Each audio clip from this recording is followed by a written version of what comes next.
네. 천천히. 네, 지금부터 이제 처음으로 유튜브 생방송을 시작하겠습니다. 오늘 강의를 할 이범교입니다. 작년까지만 해도 포항에서는 일월문아카데미, 울산에서는 울산문아카데미, 경주에서는 문화와 사람들, 그리고 서울에서는 서울문화아카데미에서 집합 강의를 했습니다. 올해 갑자기 코로나19가 발생되면서 집합교육하기가 굉장히 어려워졌습니다. 그래서 오늘부터 일주일에 한 번씩 유튜브 생방송을 하고자 합니다. 이번에 강의할 주제는 코로나19라는 게 뭔가라는 거고, 그 다음에 코로나19가 끝난 뒤에 아마도 정치, 사회적으로 모든 것들이 바뀌리라 생각됩니다. 그래서 이 포스트 코로나라는 말이 나오는데, 그 포스트 코로나라는 말은, 포스트란 말은 코로나가 끝난 뒤 그런 뜻입니다. 코로나가 끝난 뒤에 어떻게 세상이 바뀔 것인가에 대해서 전체 14시간, 7가지 테마로 강의를 할 계획으로 있습니다. 자, 화면을 좀 조정을 할게요.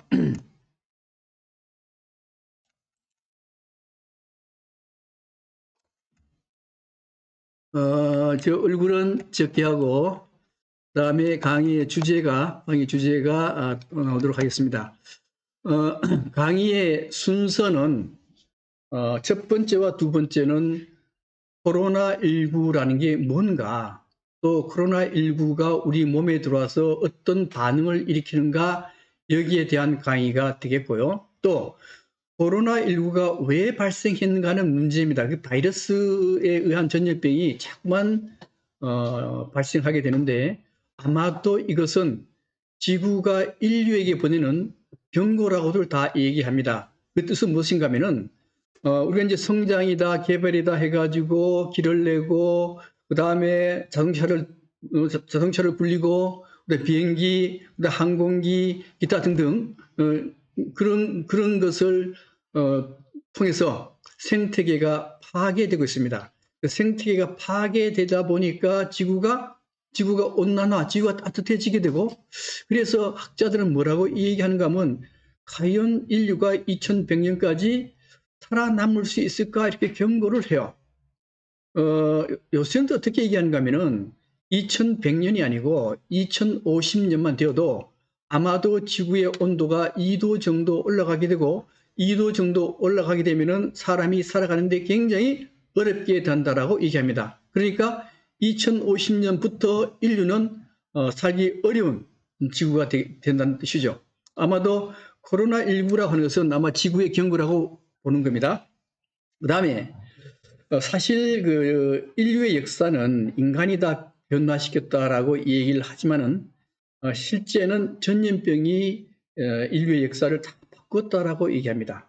예를 들면은 지금부터 한 2500년 전에 아테네와 스파르타가 일으킨 그리스 문명이 굉장히 발전했지만은, 이 아테네와 스파르타가 갈등을 겪으면서 전쟁을 하게 됩니다. 이때 여기에 장티푸스라고 하는 역병이 돌아가지고 아테네가 스파르타한테 지게 됩니다. 그래서 그리스 문명이 완전히 붕괴되게 되는데요. 역시 그리스 문명도 전염병에 의해서 붕괴됐다는 것이죠. 또 천연두 문제입니다. 지금까지 우리는 인류 역사에서 가장 큰 영향을 끼친 것은 흑사병, 즉 페스트라고 알고 있는데, 페스트나 흑사병은 대출한 인간을 한 6천만 명 정도를 죽게 만들었어요. 근데 천연두는요, 정확한 숫자는 아니지만은 3억에서 5억 명의 사람들이 천연두에 의해서 죽었습니다. 그래서 인류 역사상 가장 인간을 괴롭힌 전염병은 천연두입니다.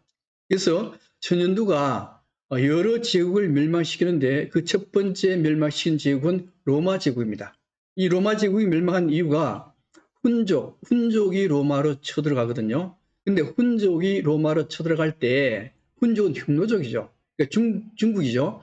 중국에서 쳐들어갈 때 중국에서 발생한 천연두하고 같이 들어갑니다. 그래서 천년뒤에서 로마 제국이 망하고, 그 다음에 1500년대에는 스페인의 코르테스하고 피사로 두 사람이 아스텍 제국과 잉카 제국으로 쳐들어갑니다. 그때 들어간 사람들이 아스텍 제국은 500명 되는 군대가 들어가고 잉카 제국은 한 168명의 군대가 들어가요. 근데 이게 아스텍 제국과 잉카 제국에는 각각 2,500만 명의 국민들이 살았습니다.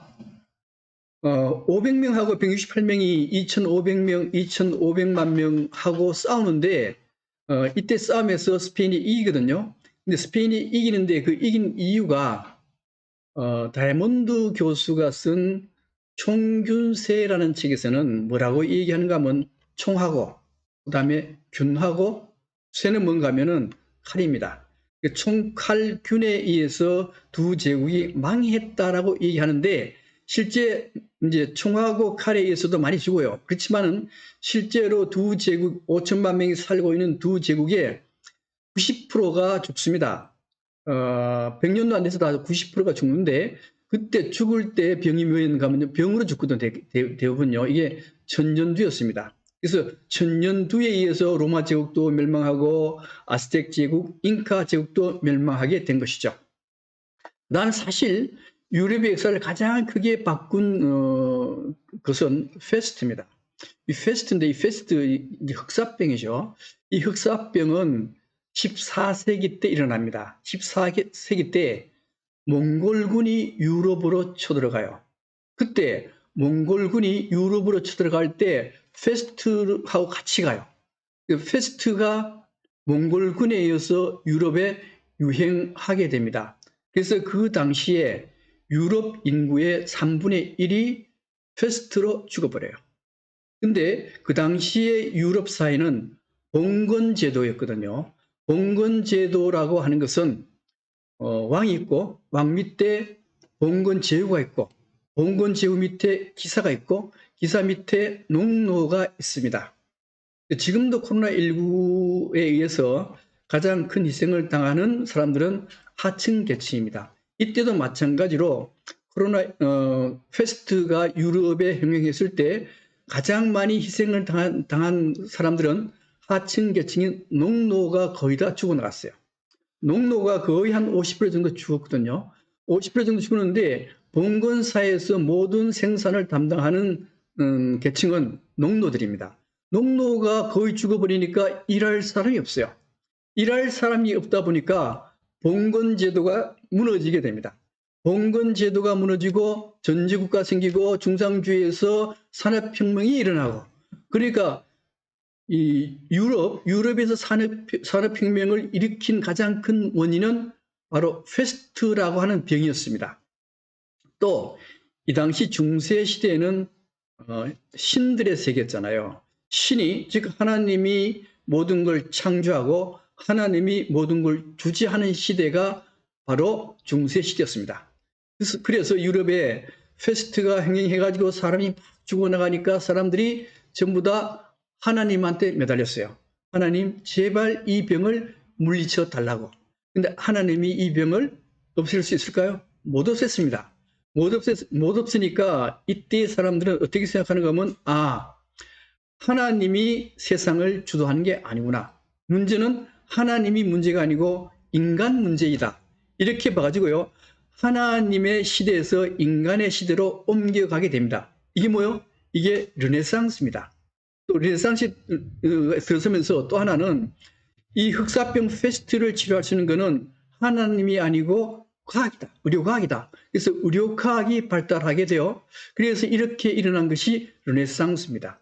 그러니까 중세 흑사병에 의해서 봉건제도가 무너지고 르네상스가 일어나게 된 것이죠. 그러니까 역사를 바꾼 것이죠. 그 다음에 1918년에 스페인 독감이 일어나요. 이게 1차 세계대전 중이거든요. 이때 얼마나 많은 사람이 죽는가 하면요. 적게 잡으면 2천만 명, 많게 잡으면 이제 1억이거든요. 스페인 독감에서. 그래서 이제 대체로 중간치를 얘기합니다. 이 스페인 독감에 의해서 1,800만 명이 죽게 돼요. 근데 이때 발생된 것은 2차 세계대전 중이었습니다. 그리고 세계대전이 끝났어요. 끝나고 나니까 거기에 참전했던 병사들이 각국으로 돌아갑니다. 각국으로 돌아가면서 이 스페인 독감을 각국에 다 퍼뜨려 버렸습니다. 퍼뜨려 가지고 결국 5천만 명이라는 사람들이 죽게 되고, 그 당시에 한국이죠. 조선에서도 15만 명이 이 스페인 독감에 의해서 죽게 됐습니다. 이렇게 전염병이 세계 모든 역사를 바꿔놓습니다. 그런데 이제 코로나19가 발생했거든요. 코로나19가 발생했는데 코로나19는 쉽게 끝날 것 같지 않습니다. 그렇기 때문에 코로나19는 분명히 우리의 세상을 바꿔놓을 거라고 생각이 돼요. 그래서 4가지 분야로 바뀌어질 거로 검토를 했는데요. 첫 번째가 뭔가 하면 정치사회혁명입니다. 아마도 지금 우리의 세계는, 사실 유럽은 1968년도에 68혁명이 일어나면서요, 이게 권위주의 사회, 권력 중심주의 사회에서 평등 사회로 다 바뀌었습니다. 그런데 우리나라는 그 당시에 68혁명을 전혀 영향을 받지 않았습니다. 그래서 지금까지도 권위주의 사회고 권력 중심주의 사회인데 이게 코로나19로 바뀌어지게 생겼습니다. 여러 가지 이제 이유가 있는데 이것은 나중에 상세히 설명을 드리고요. 또 하나, 경제에 끼치는 영향인데, 지금까지 우리가 살아가면서 경제가 우리한테 충격을 많이 준 게 있습니다. 예를 들면은 1997년도에 IMF, 그 다음에 2007년에 리먼 브라더스 사태, 서브프라임 모기지 사태였죠, 그죠? 그때도 경제 충격이 굉장히 있었습니다. 저는 이제 주식 투자를 하는데 그 당시에 주가 지수가 2000 갔었는데요. 서브프라임 모기지 사태가 탁 터지니까 주가가 얼마나 떨어지는가 하면 900대로 떨어졌어요. 반으로 꺾였거든요. 그때 제가 엄청 손해를 봤습니다. 근데 이번에 코로나19는요, 2007년에 발생한 서브프라임 사태보다도 더 심각해요. 그래서 각국이 얼마나 돈을 뿌렸는가 하면, 서브프라임 사태는 미국에서 6년간에 걸쳐서 3조 달러를 뿌렸습니다. 근데 코로나19는요, 단 2달 만에 3조 달러를 뿌렸어요. 그래서 전 세계 국가들이 중앙은행에 돈을 막 쥐어가지고 돈을 막 살포했습니다. 살포했는데 이게 전부 다 빚이거든요. 이 빚 문제를 어떻게 해결할 것이냐 하는 것이 이제 하나의 테마가 되겠습니다. 그 다음에 산업에 이제 영향을 끼치게 되겠는데요. 우리 지금 시대는 제4차 산업혁명 시대라고 얘기합니다. 제4차 산업혁명 시대라고 하는 것은 대체로 이제 뭐 인공지능이다, 인터넷이다, 뭐 빅데이터다, 뭐 이런 걸 많이 얘기합니다만은, 이 원래 4차 산업의 핵심은 초연결사회입니다. 그러니까 모든 사람이 인터넷으로 다 연결되고, 사람뿐만 아니고 짐승과 기계도 전부 다 인터넷망으로 연결되는 사회. 이게 제4차 산업혁명이에요. 근데 이때까지는 그렇게 연결의 그 제4차 산업에 그렇게 관심을 두지는 않았습니다. 그런데 코로나19가 터지면서부터 비대면 사회로 옮겨지거든요. 비대면 사회가 되려고 그러면은 4차 산업혁명이 완성이 되어야 됩니다. 그래서 4차 산업혁명이 무엇이며 4차 산업혁명이 어떻게 전개될 건가에 대해서도 강의를 할 계획입니다. 또 코로나19에 의해서 교육이나 문화가, 전에는 교육이나 문화가 전부 다 대면 활동을 했잖아요. 그런데 코로나19가 터지면서 사람들이 모여서 강의를 한다든가 문화활동을 하는 것이 어렵게 됐습니다. 그렇다면 앞으로 교육 문화는 어떤 방향으로 전개될 것인가 하는 것도 하나의 강의 주제가 되겠습니다. 이렇게 해서 전체 7개 테마를 가지고 14번에 걸쳐서 강의를 일주일에 한 번씩 이어나가도록 하겠습니다. 오늘은 무슨 강의를 하는가 하면요, 코로나19라는 게 도대체 뭔가, 여기에 대해서 강의를 해 나가겠습니다.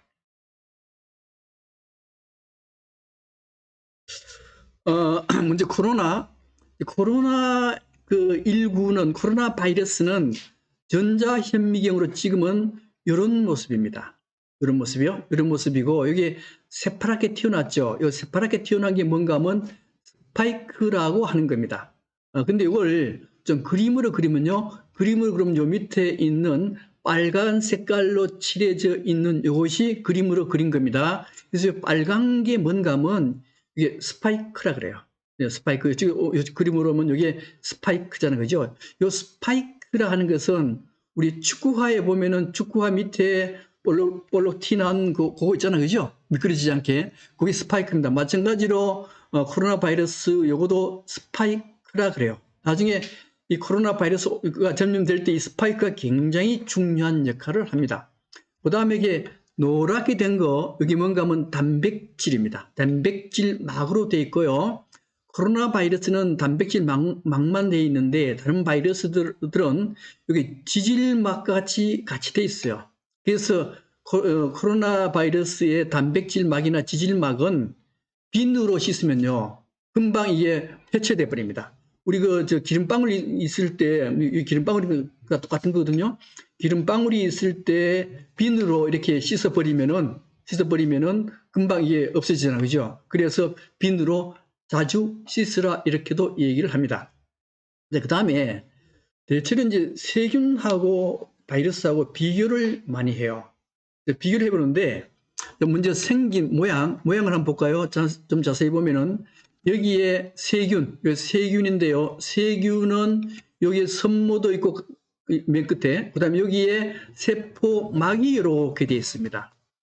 세포막이 이렇게 되어 있고 세포막 안에 여기에 유전자 물질이 있어요. 유전자 물질은 DNA라는 거하고 DNA 또는 RNA로 되어 있습니다. 그 다음에 여기 보면 리보솜이라는 게 있는데 이 리보솜은 단백질을 합성하는 그 조직이 바로 리보솜이 됩니다. 그런데 여기에 세균을 영어로 하면 박테리아입니다. 박테리아가 세균이에요. 이 박테리아는 물질 대사 혹은 신진 대사를 자발적으로 하는데 그 뜻은 뭔가 하면은 이 세균은 바깥에서 사람 몸에 안 살아도 돼요. 바깥에서 살면서 바깥에서 영양분을 흡수해서 소화를 시켜가지고 오줌도 누고 똥도 누고 이렇게 해요. 바깥에서 영양분을 흡수해서 자기가 스스로 살아갈 수 있는 게 박테리아 혹은 세균이 됩니다. 그래서 자립을 할 수 있어요. 근데 여기 있는 요거 바이러스, 요 바이러스는 절대로 바깥으로 자기 혼자서 영양분을 흡수를 못 합니다.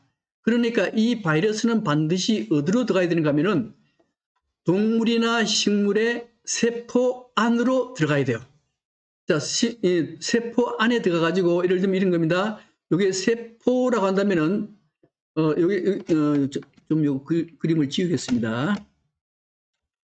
자, 이게 세포입니다. 인간의 세포인데 세포에 바이러스가 이렇게 들어가가지고 여기에 단백질막에서 튀어나와요. 튀어나와가지고 인간에 있는 세포 안에 있는 영양분을 자기가 섭취를 해요. 기생하는 거죠. 섭취해가지고 여기서 번식을 시켜요. 번식을 시켜서 그 다음에 바이러스를 내보내게 되는 겁니다. 그러니까 바이러스라고 하는 것은 반드시 식물이나 동물의 세포 안에서만 살 수 있고 그 다음에 박테리아, 세균은 절대로 세포 안에서 못 삽니다. 지 혼자 스스로 살아야 돼요. 이런 차이점이 있고요. 그 다음에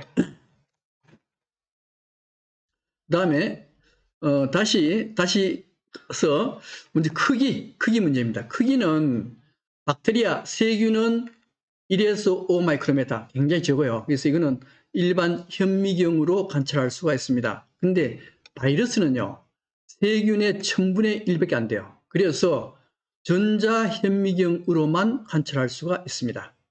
그다음 이제 번식 문제인데요. 이 번식은 어떻게 번식하는가 하면은 세균의 경우에는 요게 RNA 유전자고 리보솜 있잖아요. 그죠? RNA 유전자를 하나 더 만들어요. 더 만들어가지고 2개로 탁 갈라버립니다. 자체를, 자기 몸을 2개로 갈라요. 그러면 하나가 2개가 돼요. 2개가 됐다가 2개가 또 나눠서 4개로 돼요. 4개가 8개, 16개 이렇게 세포 분열을 해서 번식을 시킵니다. 그 다음에 바이러스인데요. 이 바이러스는 세포 분열하는 게 아니고 요 바이러스가 식물이나 동물의 세포 안으로 들어가요.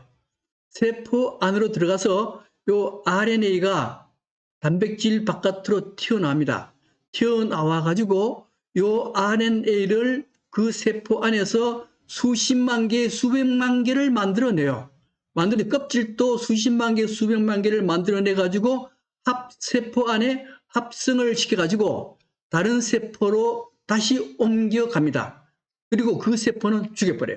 죽여버리고 다른 세포로 옮겨가게 돼 있거든요. 이런 차이점이 있습니다. 그러니까 자립, 기생에서 다 생기는 거죠. 그 다음에 이 세균에서 이 세균이나 바이러스는 전부 다 병을 만드는 거거든요. 근데 세균은 무슨 병을 만드는가 하면은 흑사병, 폐렴, 결핵, 콜레라, 장디푸스, 탄저병 이런 병들은 박테리아에 의해서 병이 생깁니다. 근데 여기 이제 그 다음에 바이러스에서 생기는 병은 뭔가 하면요. 독감, 감기류는 전부 다 바이러스요. 그 다음에 에이즈, 걸렸다 하면 죽는 거죠. 그죠? 에이즈, 지금은 없어지만 천연두, 소아마비, 에볼라 바이러스에 걸리면 100% 죽어요. 이건요. 그 다음에 홍역, 광견병도 걸렸다 하면 죽습니다. 댕기열, 그 다음 사스, 2002년에 발생한 사스, 2017년에 발생한 메르스, 그 다음에 이번에 발생한 코로나19. 이건 전부 다 바이러스에 의해서 옮겨지는 겁니다. 그 다음 치료입니다. 치료는 세균에서 의한 병은 항생제로 치료가 가능해요. 왜 그런가 하면은, 근데 그 다음에 바이러스는요, 항생제로 치료가 안 됩니다. 그 이유는 뭔가 하면요, 세균은 인간이나 동물의 세포 안으로 들어가는 게 아니고 대체로 혈관 속에 들어가 있어요. 혈관이나 그다음 우리 장내에 들어가 있습니다. 장내에 들어가 있는데 항생제를 탁 먹어요. 항생제를 먹으면은 이 항생제를 먹든가 주사를 놓게 되면은 이 항생제 물질이 핏줄이나 장내에 들어갑니다. 장내에 들어가 가지고 여기에 있는 세균의 세포막을 녹여버립니다. 세포막을 녹임으로써 이 세균은 죽어버려요. 이거 병의 치료가 되는 겁니다. 근데 요 바이러스의 경우는 요게 혈액 안에 있는 게 아니고요. 이게 어디에 들어가는가 하면 세포 안으로 들어가요. 세포 안으로 들어가는데 항생물질은 세포 안으로 못 들어갑니다. 못 들어가기 때문에 이 바이러스는 항생제로 죽일 수가 없어요. 만약 항생제로 바이러스를 죽이려고 그러면 인간의 세포를 죽여야 됩니다. 인간의 세포를 죽이면은 인간도 동시에 죽습니다. 그래서 항생제로 바이러스 치료가 안 돼요. 그다음에 그래서 이제 흑사병 같은 경우에는 항생제가 있기 때문에 흑사병도 지금 있거든요. 중국 가면 흑사병 있죠, 그죠? 특히 몽골 지역 가면 흑사병이 풍토병이 있습니다. 그래서 몽골에 놀러 갔다가 흑사병 딱 걸리잖아요. 걸리면은 2일 이내에 항생제를 먹거나 주사를 맞으면 낫습니다. 근데 바이러스는 항생제가 없기 때문에 이게 걸리게 되면요, 항생제로 치료가 안 돼요. 그래서 인간에 있는 면역체계에 의해서 바이러스한테 이겨야 됩니다. 근데 여기 백신 문제입니다. 사실 이 백신 문제인데 지금까지 백신을 많이 만들려고 그랬는데 여기서 백신이 완전히 성공한 게 하나 있습니다. 이게 뭔가 하면요, 천연두입니다. 이 사실 인간을 가장 괴롭혔던 전염병이 천연두였는데 이 천연두 백신을 영국 사람이 만들어요. 그래서 지금은 천연두에 걸린 사람 하나도 없습니다. 1980년에 후가 이제는 천연두란 병이 완전히 사라졌다, 이렇게 선언을 했거든요. 선언을 했기 때문에 지금은 천연두균 자체가 없어요. 단지 천연두균은 어디 있는가 하면 연구소에 있습니다. 연구소인데 이 연구소에 있는 균이 만약에 잘못 밖으로 나오면요, 사람은 엄청나게 많은 사람이 죽을 가능성이 있습니다. 그 다음에 이제 에볼라, 홍역, 에볼라 바이러스, 사스, 메르스, 코로나19 바이러스, 이게 이 전부 다 백신을 만들려고 굉장히 노력했거든요. 노력하다가 스톱했습니다. 왜 스톱했는가 하면 에볼라의 경우에는 이게 굉장히 독해요. 걸리면 죽습니다. 걸리면 죽기 때문에 이 에볼라는 죽으면은 바이러스도 같이 죽어요. 같이 죽으니까 다른 사람한테 전파가 안 돼요. 그래서 에볼라는 자연스럽게 그냥 스스로 없어져 버렸습니다. 광견병 마찬가지입니다. 근데 사스 메르스 요 바이러스는 백신을 치료하는 과정에 없어져 버렸어요. 그래서 백신 개발하다가 전부 스톱했습니다. 에볼라도 백신 개발하다 스톱했어요. 지금 코로나19 백신 개발하고 있죠. 개발하고 있는데 이 코로나19도 아마도 중간에 이제 사라지면은 백신 개발 스톱될 겁니다. 이런 문제를 가지고 있습니다. 이렇게 해서 세균과 바이러스 비교했는데 주 내용은 세균은 자립, 혼자서 스스로 살아가는데 항생제로 치료가 가능하다는 거고, 바이러스는 자립해서 못 살고 항상 인간이나 동물의 세포 속에서만 기생하고 항생제로 치료가 할 수 없다는 겁니다.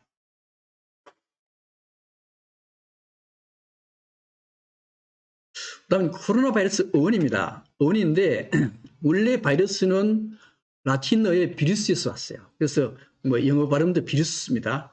영어 발음은 바이러스고 독일어나 러시아나 그다음에 라틴어는 비루스였어요. 뜻은요, 동물 독소란 뜻이었습니다. 근데 여기에 이제 코로나라는 게 붙었어요. 코로나란 말이 붙었습니다.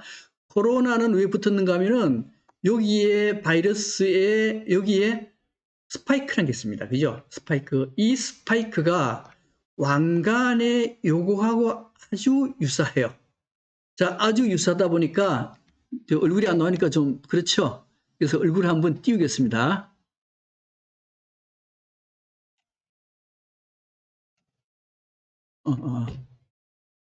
예.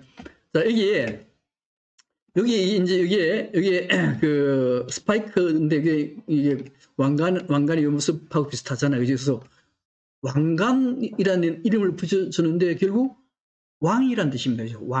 왕이란 바이러스한테 왕이라는 이름을 붙여줬어요. 이것은 아마도 인간이 바이러스한테 아부하느라고 이런 명칭을 붙였는 게 아닌가 싶어요. 옛날에 그 천년두도 우리나라에 이름을 붙일 때 호한 마마라는 게 왕이거든요. 이제 천년두를 왕으로 이렇게 격상도 시켜주고 때때로 손님으로도 격상을 시켜줬는데 그 의미가 뭔가 하면 코로나 천년두가 굉장히 위험한데 손님으로 잘 대접해가지고 우리 몸에서 빠져나가도록 이렇게 만들어졌습니다. 그래서 대개 이제 바이러스한테 그 아부성 명칭을 붙였다라고 보여집니다. 그 다음에 넘어가고요. 코로나 용어 정의도 다 있는데 여기서 뭐 넘어가도록 하겠습니다.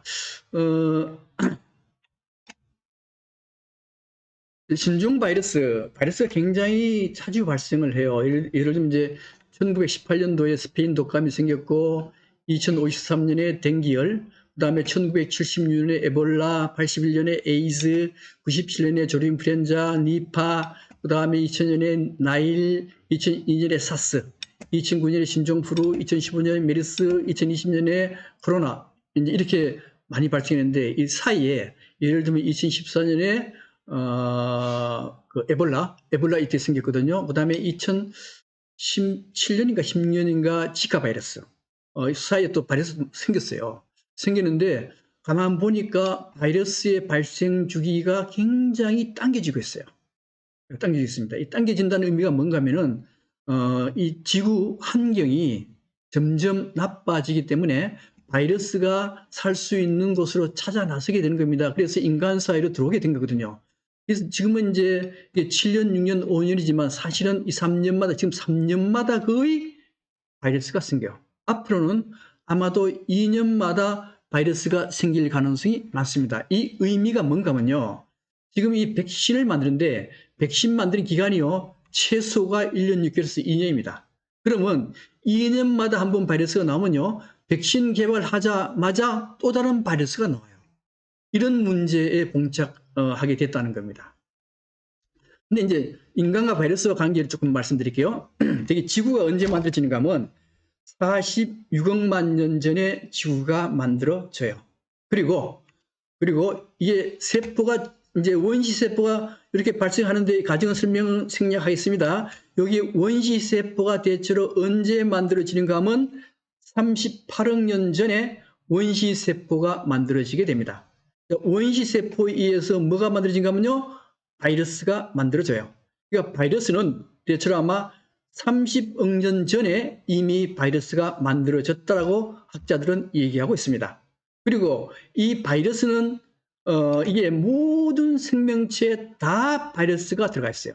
그래서 어떤 학자는 바이러스 무게를 다 재봤어요. 무게를 재봤더니만 현재 인간이 76억 명인데 76억 명의 총 중량의 3배나 돼요. 또 1인당 가지고 있는 바이러스 수인데요, 인간의 세포 수가 얼마인가 하면은 여기 인간 1kg의 세포가 1조 있다라고 합니다. 그럼 60kg이면은 60조의 세포가 있어요. 근데 이 1인당 가지고 있는 바이러스 수가 얼마나 되는가 하면요, 3000조나 됩니다. 그러니까 우리 몸 안에는 엄청난 바이러스가 있어요. 그래서 이 바이러스는 결국 인간의 삶과 몸을 구성을 합니다. 예를 들면 사람은 매일 바이러스를 마시고 그다음에 배출하고 마시고 배출하고요. 그래서 우리 몸속에 90가지의 바이러스가 있습니다.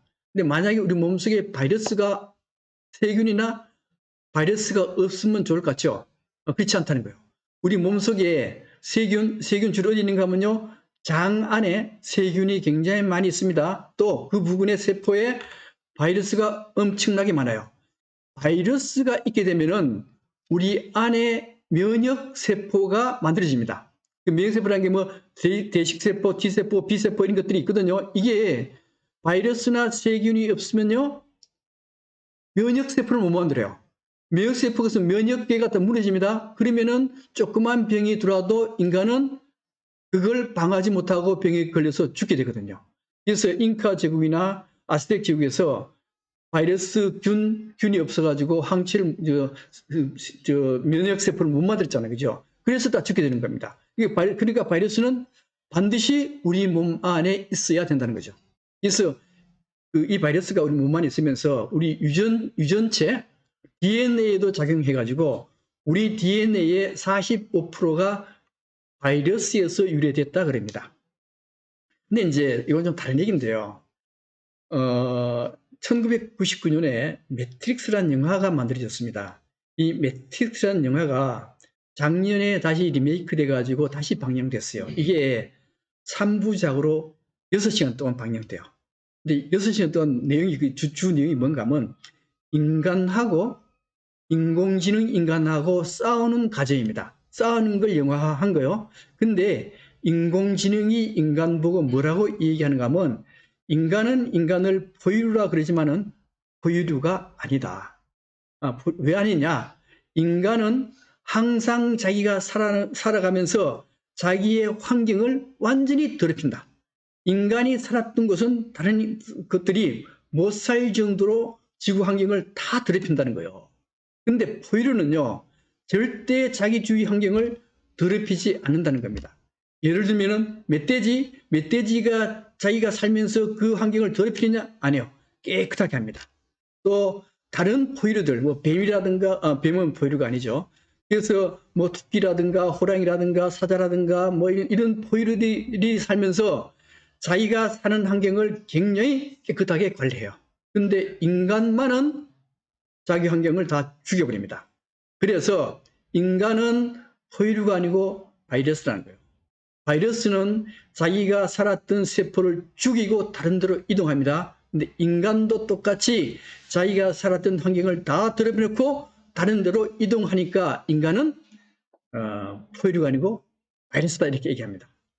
그래서 아마도 바이러스 때문에 바이러스가 그렇게 된 이유는 우리 몸 안에 바이러스가 있어가지고 바이러스 유전자가 우리 몸 안으로 들어오면서 아마도 이렇게 되지 않나 이렇게 생각이 됩니다.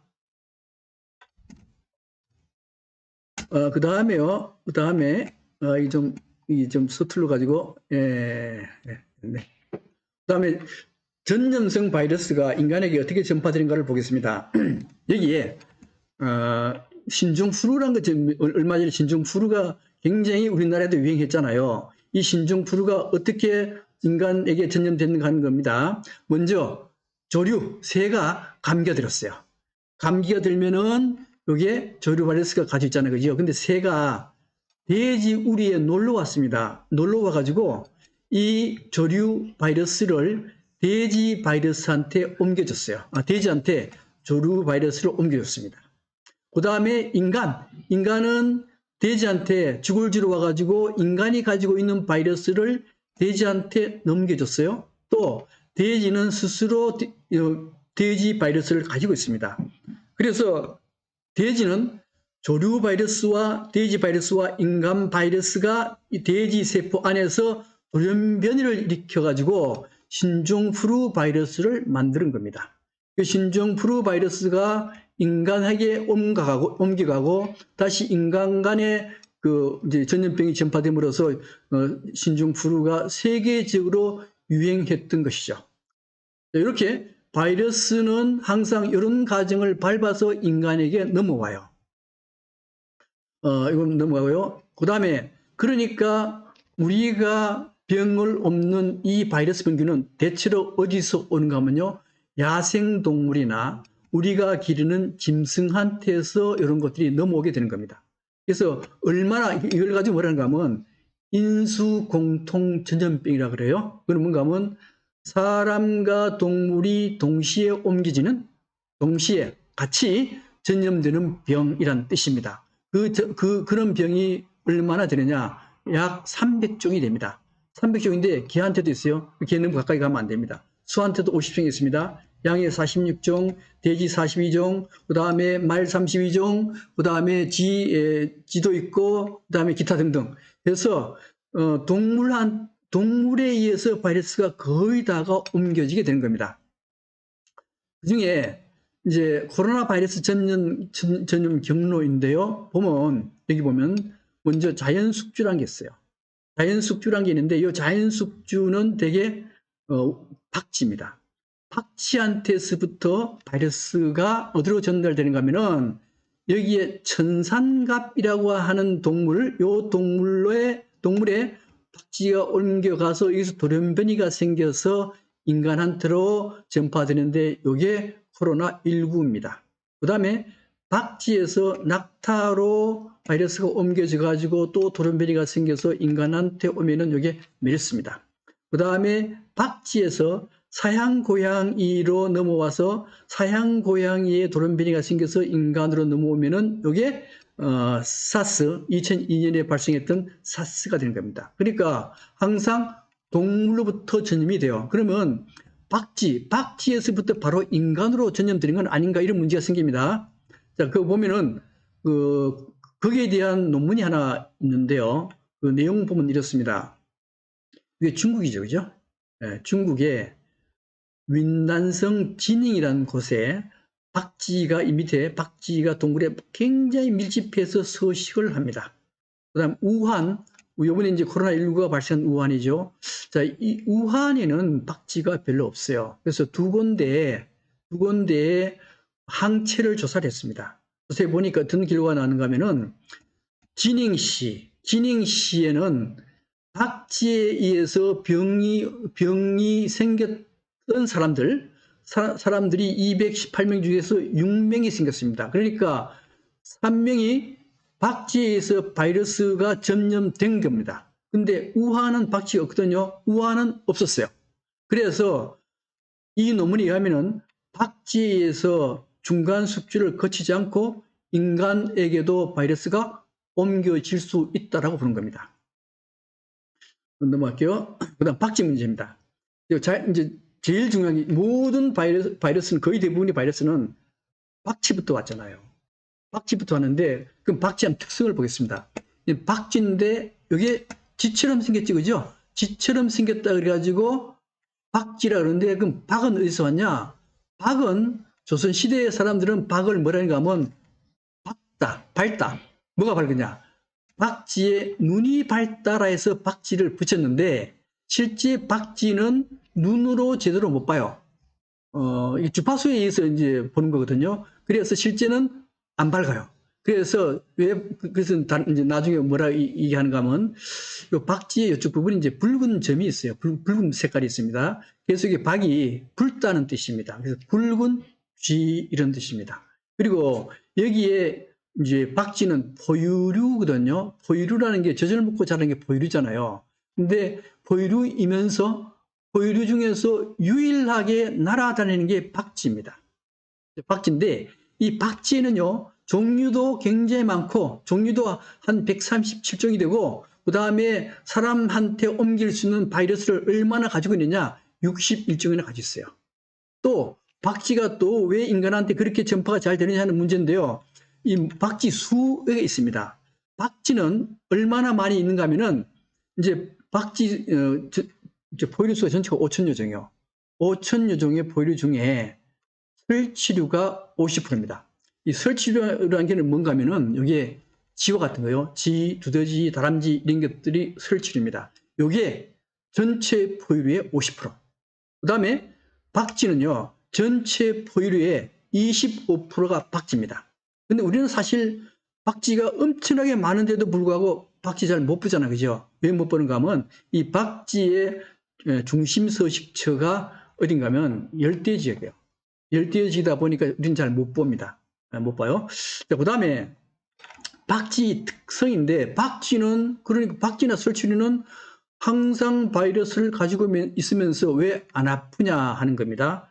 박쥐는 절대로 바이러스에 의해서 죽지 않습니다. 그래서 항상 박쥐 몸에는 바이러스하고 같이 살아요. 이렇게 되어 있습니다. 자, 박쥐 면역 체계인데요.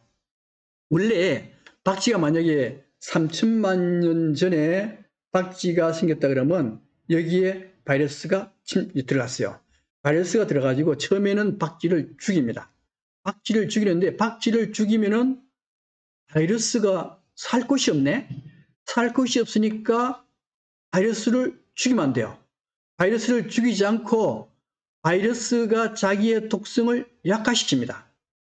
코로나19도 마찬가지예요. 코로나19도 처음 발생됐을 때는 사람이 막 죽어나가요. 여기에 코로나19가 사람한테 전파되고 또 전파되고 하는 과정에서 바이러스가 진화돼가지고 여기 독성이 약화된다는 겁니다. 지금은요, 사람들이 코로나19에 많이 걸려도 처음처럼 그렇게 많이 죽지 않습니다. 마찬가지로 바이러스가 박쥐 안에 들어가가지고 자기도 살아야 되겠다고요. 살아야 되니까 박쥐를 괴롭히지 않고 살아가는 방법으로 진화하게 되는 겁니다. 그래서 박쥐와 바이러스는 공존하도록 되어 있고 또 바이러스 자체도 살아가면서 자꾸만 박쥐 자체도 바이러스가 들어와서 자기를 괴롭히니까 거기에 대해서 항바이러스 물질을 만들어요. 이 인터페론이라 그럽니다. 그 인터페론을 만들어 가지고 이 바이러스에 저항할 수 있는 그런 체제로 되어 있다는 거죠. 그래서 바이러스는 하고 박쥐는 서로 공존하는 체제이기 때문에 바이러스가 박쥐에 들어가도 박쥐는 바이러스 때문에 죽거나 아프거나 이런 일이 없습니다. 그래서 이걸 뭐라고 얘기하는가 하면 인간은 바이러스를 없앨 수 있느냐? 절대 못 없습니다. 어쩔 수 없이 바이러스하고 같이 살아가야 돼요. 살아가야 되니까 바이러스에 저항할 수 있는 인터페론을 자꾸만 만들고 면역체계를 강하게 해야 된다는 겁니다. 자, 박쥐 서식지인데요. 이 박쥐 서식지가 옛날에는 이 열대지역만 있었는데요. 지구 온도가 올라갔잖아요. 온도가 올라가다 보니까 지금 박쥐는 남극과 북극만 제외하고 전체가 박쥐에 다 서식합니다. 우리나라에도 2종류의 박쥐가 서식을 해요. 자, 그 다음에 코로나19가 이제 되게 지구에 대한 경고라고 얘기하는데, 그럼 어떤 경고를 내리는가 한번 볼까요? 자, 보통 이제 환경 파괴를 얘기할 때 북극곰을 많이 얘기합니다. 북극곰이 이렇게 아름답죠, 그죠? 아름다운데, 여기에 이제 그래서 생태학자들은 지구가 이제 멸종돼 간다 그러고 또 다른 학자들은 아니다. 곰은 점점 숫자가 늘어간다. 사실 곰의 숫자가 늘었습니다. 한 대개 3 내지 5배 정도 개체수가 늘었는데요. 그 이유는 이게 그냥 놔두면은 우리나라 사람 곰 좋아하잖아요. 음담 나오니까. 그래서 곰 다 잡았을 겁니다. 근데 그 잡지 못하도록 법으로 정해버렸어요. 정한 바람에 곰의 개체수가 늘어났습니다. 그 대신 곰이 어떤 형태로 바뀌는가 하면요. 이런 형태로 바뀌어버렸어요. 곰이 물속에 들어가서 고기를 잡아왔는데 고기를 잡아서 얼음 위에서 고기를 먹어야 되는데 얼음이 많이 떠내려가 버렸습니다. 떠내려가 버리니까 그에 따라서 헤엄치다 보니까 곰이 고기를 제대로 못 잡아먹어요. 그래서 현재 곰은 이런 상태로 바뀌었다는 거예요. 또 이것도 곰이 이렇게만 해도 다행인데 여기에서 고기를 못 잡아먹으니까 어디로 오는가 하면요. 인간 세계로 들어옵니다. 인간 세계로 들어와가지고 쓰레기통을 뒤지게 돼요. 쓰레기통을 뒤진다는 이 의미는 뭔가 하면 야생 동물이 인간에게로 접촉해 온다는 뜻입니다. 접촉해 온다는 뜻은 이 야생 동물이 가지고 있는 전염병이 인간에게 전염된다는 의미를 동시에 가지고 있습니다. 그래서 바이러스 발생 원인이 뭐냐 하는 문제입니다. 바이러스 발생 원인은 인간이 자연 생태계를 파괴했기 때문에 그렇습니다. 생태계 파괴의 가장 큰 원인은 뭔가 하면요. 지구 온난화입니다. 근데 우리 지구 온난화 하면은 왜 지구가 따뜻해지냐? 그러면은 전부 다 생각하는 게 뭡니까? 공장 세워서 이산화탄소를 늘리고, 그 다음에 자동차를 많이 생산해서 자동차에서 가스가 나오고, 또 비행기가 엄청나게 많이 다니니까, 그 다음에 또 거기서 가스 나오고, 우리는 이런 것만 생각하는데요. 사실은 지구온난화의 주 원인 중에 가장 큰 원인 중에 하나가 육류산업이라고 하는 겁니다. 그 중에 대책임질하는 짐승, 소고기, 소, 양, 그 다음에 염소 이런 것들, 특히 소가 제일 중요해요. 소 때문에 얼마나 많은 이건 이산화탄소가 아니고 메탄가스입니다. 메탄가스인데 이 소에 의해서 나오는 메탄가스가 자동차에서 나오는 가스보다 더 많다는 겁니다. 그러니까 지구온난화를 방지하는 것은 공장에서도 발생을 적혀야 되고 자동차에서도 발생을 적혀야 되지만은 소고기를 먹지 말아야 됩니다. 그러니까 저도 고기 되게 좋아하는데 고기 먹으면요 지구가 따뜻해져요. 또 아까처럼 이게 온도가 올라가니까 동물들이 살 곳이 없어요. 그러니까 인간 세계로 아까 곰봤죠, 그죠? 인간 세계로 넘어옵니다. 넘어오면서 인간과 접촉하면서 그 바이러스가 옮겨지게 되고요. 또 뭐 이게 그 온난화 때문에 불도 나고 호주나 그다음에 그 캘리포니아 불 많이 나가지고 동물 다 죽어버리잖아요. 죽어버리면 바이러스가 안 보니까 살 데가 없어. 살 데가 없으니까 살 때는 어디요? 인간입니다, 그죠? 인간 속으로 들어온다는 거예요. 또 하나 육식 가정에서도 문제가 됩니다. 육식 가정에서는 특히 야생동물 문제인데요. 이 야생동물이라는 것은 원래 이게 기생충 덩어리입니다. 바이러스 덩어리들이요. 사람도 60년대에는요, 원래 덩어리였잖아요. 그죠? 머리에 막 하얗게 이가 있고, 그 다음에 여기 몸에도 이가 얼마나 많았습니까? 이게 이도 많았고, 그 다음에 입만 있습니까? 벼룩이 빈대도 있고, 그 다음에 몸 안에서도 기생충, 해충, 천충 다 있었잖아요. 그죠? 그래서 사람도 기생충 덩어리였는데, 야생동물은 말할 것도 없습니다. 야생동물 전체가 바이러스 기생충 덩어리라 봐도 됩니다. 동물도 마찬가지예요. 그래서 이런 동물하고 가까이 있으면 안 돼요. 근데 사람들은 야생동물 잡아먹는 걸 취미로 생각하는 사람들이 있습니다. 이 사람들에 의해서 사실 바이러스가 많이 옮겨지거든요. 예를 들면 이제 그래서 이 바이러스 생태계 파손에 의해서 바이러스가 인간 몸으로 들어왔습니다. 인간 몸으로 들어왔는데 옛날 같으면은 그 사람만 앓고 그 동네 사람만 전염병이 앓을 텐데 지금은 어떻게 됐어요? 세계화가 됐습니다. 그래서 세계화 돼가지고 우한에서 코로나19가 발생되면은 이틀 뒤에 뉴욕에도 발생되고 유럽에도 발생되고 한국에도 바이러스가 발생돼요. 이렇게 세계화가 바이러스가 횡행하는 코로나19가 유행하는 가장 큰 이유입니다. 또 하나가 도시화입니다. 우리나라 인구의 80% 이상이 전부 도시에 살아요. 중국도 60% 이상입니다. 전 세계가 50%, 전 세계 인구의 50% 이상은 전부 도시에 삽니다. 도시에 산다는 의미는 밀집 생활이거든요. 밀집 생활하면은 바이러스가 굉장히 빨리 전파돼요. 예를 들면 이제 우리 처음에 바이러스 전파됐을 때 대구잖아요. 그죠? 대구가 도시입니다. 도시 중에 신천지라는 교회가 다닥다닥 붙여 앉아서 예배 보다가 그러면 이게 바이러스가 널리 전파됐거든요. 지금은요. 서울이나 경기 중심으로 바이러스가 전파됩니다. 서울이나 경기 중심이 도시 밀집 지역이요. 부산도 발생되죠. 그죠? 도시화라고 하는 것은 바로 바이러스가 빨리 전파될 가능성을 굉장히 많이 가지고 있습니다. 그 다음에 자본화입니다. 자본주의 시대가 되면 어떻게 되는가 하면은, 이게 모든 것이 돈으로 결정돼요. 돈 없는 사람은 굉장히 취약하게 됩니다. 한 예로 흑인이나 미국의, 하층계층이 코로나19에서 가장 많이 희생되죠. 그죠? 그 이유가 뭔가 하면요. 자본주의 때문에 그렇다는 겁니다. 그 다음에, 뉴욕 같은 경우. 뉴욕이 처음 코로나19 발생했을 때 가장 큰 피해를 당한 게 뉴욕이요. 뉴욕은 세계화, 도시화, 자본화에 가장 잘 발달된 도시거든요. 그래서 뉴욕 같은 경우는요. 하루에 비행기가 3,000대에서 뜬대요. 그다음 매년 6천만 명이 방문합니다. 세계화죠. 또 뉴욕의 인구 밀도가 굉장히 높습니다. 또 자본화가 돼가지고 하층계층 의료보험 혜택을 못 받습니다. 그러다 보니까 뉴욕이 가장 큰 피해를 당했던 거죠. 넘어가고. 그 다음에, 인간의 육식 과정입니다. 빨리 해서 끝내겠습니다. 인간의 육식 과정에서 가장 문제가 됐던 것은 박쥐입니다.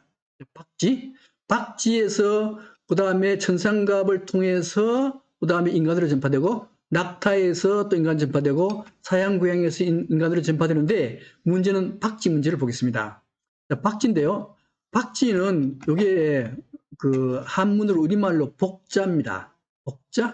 복자인데 이게 중국어의 복을 뜻하는 우리말은 복이고 중국어로 읽으면 푸거든요. 이 박쥐도 우리가 부를 때는 복이고 중국 사람은 푸로 읽어요. 그래서 박쥐가 복과 같은 거네. 그러니까 박쥐를 끓여서 먹으면은 복이 들어오겠다. 그래서 중국 사람들은요 박쥐 먹는 걸 굉장히 즐겨합니다. 즐겨하다 보면은 박쥐 먹다가 먹을래요? 박쥐 먹다가 박쥐에서 직접 옮기기도 한다 그랬잖아요. 그죠? 바이러스에 걸릴 수 있다는 거죠. 자, 그 다음에 천상갑 문제입니다. 자, 이 천상갑 문제인데 이 천상갑이라고 하는 것은 이게 중국 사람들이 이거 보신용으로 이거 먹으면 정력이 좋아진대. 그래서 이게 중국 사람들이 이 천상갑을 왕창 잡아다가 지금 굽고 있어요. 이제 굽고 먹고 또 하나는 이게 천상갑이라는 게 뭔가 하는 건데요. 이 천상갑은 이렇게 생겼어요. 근데 두 종류가 있어요. 이게 열대 지역은 털로 덮여 쌓여 있고 온대 지역 중국은 비늘로 덮여 쌓여 있습니다. 근데 이게 원 이름은 개미핥기입니다. 개미핥기인데 중국은 이제 이렇게 비늘로 덮여 쌓여 있는 거예요. 근데 문제는 이 비늘이 정력에 그렇게 좋대요. 그래서 중국 사람들은 이 비늘을 손으로 뺏겨가지고 이렇게 만들어가지고 아주 높은 가격으로 팔아먹습니다. 그러니까 근데 이 비늘의 성분을 잘 조사해 보니까 이게 전부 다 손톱하고 성질이 같아요. 손톱하고 성질이 같으니까 그 손톱에 뭐가 있다는 겁니까? 정력제가 들어있다는 거거든요. 그래서 여러분들도 손톱이나 발톱을 깎아가지고 버릴 게 아니고 그걸 푹 따려서 먹으면은 정력이 그렇게 좋다 그럽니다. 근데 중국 사람들이 이제 그것 때문에 이 천상갑을 그렇게 먹다가 비닐 뺏겨 먹다가 바이러스가 인간한테 넘어왔다는 겁니다. 또 하나 사양고양입니다. 사양고양인데 이 사양고양이를 인도네시아 말로 하면 루악이 됩니다. 루악인데 우리 루악 커피 많이 들어보셨죠? 루악 커피를 어떻게 만드는가 하면은 이 사양고양이를 잡아다가 여기 뭔가 하면 커피입니다. 커피를 먹여요. 커피를 먹이면은 요 사양고양이가 커피를 소화시키는데 껍질하고 과육은 소화시키고 원두는 소화가 안 돼가지고 그냥 똥으로 섞여서 나옵니다. 이렇게 똥으로 섞여 나오면은 사람들이 여기에서 똥에서 원두만 골라다가 커피로 팔아먹는 거예요. 그래서 지금까지 커피 중에 가장 비싼 커피가 뭔가 하면요, 루아 커피입니다. 얼마나 비싸냐? 한 잔에 5만 원씩 가요. 싸도 10,000원씩 갑니다. 그리고 이 원두커피 40에서 50g 정도 되면요, 50g, 원두커피 50g에 40만 원에서 70만 원까지 가요. 엄청 비싸거든요. 이게 돈이 되다 보니까 인도네시아 사람들은 이 사양 고양이를 왕창 잡아가지고 이거 먹이는데 얼마나 괴롭게 하겠어요. 이 과정에서 이 사양 고양이가 가지고 있는 바이러스가 인간에게 전파가 됩니다. 전파가 되면 이게 뭐가 되는가 하면요, 이게 사스, 2002년에 발생한 사스가 되는 겁니다. 자, 이렇게 해서 지금까지 앞으로 강의할 내용을 말씀드렸고, 그 다음에 코로나 바이러스라는 게 뭔가에 대해서 말씀을 드렸고요. 코로나 바이러스가 어떤 과정을 거쳐서 인간에게 전파되는가에 대해서 말씀을 드렸습니다. 원래 처음 이게 준비할 때는 이게 100분 걸리더라고요. 100분 걸리는 걸 너무 시간이 길다 그래가지고 반으로 잘라버렸습니다. 많은 설명을 줄여버리고 거의 50분의 강의를 끝냈고요. 다음 시간에는 뭘 하는가 하면은, 다음 시간에는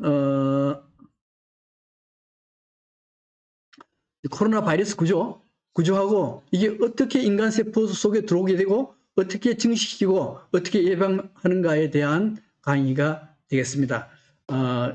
장시간 동안 처음 하느라고 좀 이게 제가 좀 굳어 있는데요. 앞으로 좀 계속하면은 아마 좀 좋아질 거라 생각이 됩니다. 그동안 듣느라고 수고 많았습니다. 이상 유튜브 생방송 강의를 끝내도록 하겠습니다. 감사합니다.